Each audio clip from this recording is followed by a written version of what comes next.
হজরত থানবীর এখানে হজরত মাদানী যাওয়ার কথা। রাত 10টার পরে গেলে হজরত থানবীকে আর জাগান নেই। খানকার বাইরে এরকম খোলা চত্বরে বিছানা নিয়ে শুয়ে পড়ছে।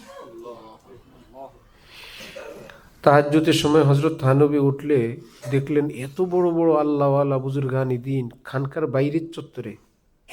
হজরত হুসাইন আহমদ মাদানীও এখানে।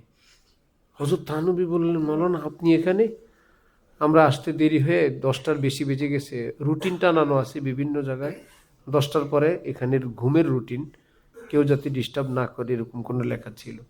আমরা হজরত আপনাকে আর ডাক দিইনি। বললেন, এই রুটিন আপনার জন্য? এই সব রুটিন নামাও। হজরত মাদানী যতক্ষণ থাকবেন আমাদের কোনো রুটিন নেই, হজরত মাদানীর রুটিনই আমাদের রুটিন। সব রুটিন নামাও। ফজরের ওয়াক্ত হইলে হজরত থানবী বললেন, আপনি নামাজ পড়ান। হজরত মাদানী তাওয়াজু করে বললেন যে রাজনৈতিক একটু ভিন্ন মতের কারণে হজরত থানবী চাইতেন ভারতের একটা অংশ পাকিস্তান হোক, হজরত মাদানী চাইতেন ভারত ভাঙার দরকার নাই ওই সময়টা। হজরত মাদানী বললেন, আপনার অনুসারীরা অনেকে আমার পছন্দ করে না, আমি ইমামতি করলে এটা তো খারাপ দেখা যায়, মাসালারও একটা বিষয় আছে, সেটা তো শরীয়ত সম্মত। হজরত মাদানী নিজের সঙ্গে যুক্ত করে বললেন। হজরত থানবী বললেন, আমি আশরাফ আলী আপনার পিছনে নামাজ পড়বো, যার ভালো লাগে পড়ুক, না পারলে ভাইগে চলে যাক অন্যদিকে।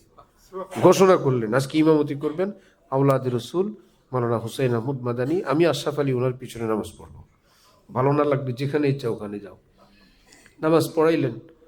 নামাজের পর হজরত থানবী বললেন, আমার দিল সাক্ষী দেয় হজরত মাদানীর বদকরকে আজকের নামাজ আল্লাহ পাক কবুল করে নিছে। কি ছিল তারা, একে অপরকে কেসা সম্মান করতেন। অথচ যখন একতলাফ চলে,